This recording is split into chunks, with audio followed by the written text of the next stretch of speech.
Understanding brow arch in English.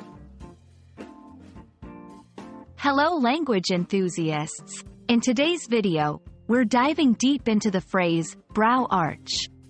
Have you ever come across it and wondered what it means? Don't worry, by the end of this video, you'll have a clear understanding. First, let's dissect the phrase brow.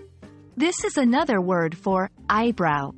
It's that patch of hair right above your eyes, which can be thick, thin, straight, or curved, based on different individuals and styles.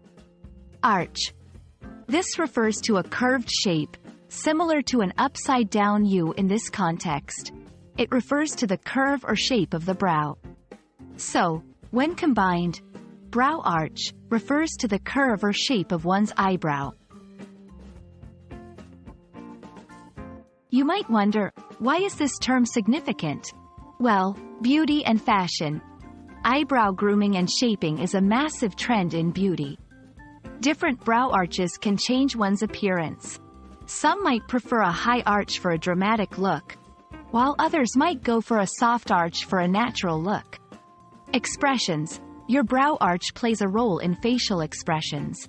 A raised brow arch can indicate surprise, while a furrowed brow might show confusion or concern. To understand better, let's look at some examples. 1. She went to the salon to get a perfect brow arch. 2. His natural brow arch gives him a curious expression. 3. The makeup tutorial showed how to accentuate the brow arch with highlighter. There you have it. Now you know what brow arch means in English, its importance, and how to use it in sentences. We hope this video clarifies any confusion you might have had about this phrase. Keep exploring the English language, and we'll catch you in the next video.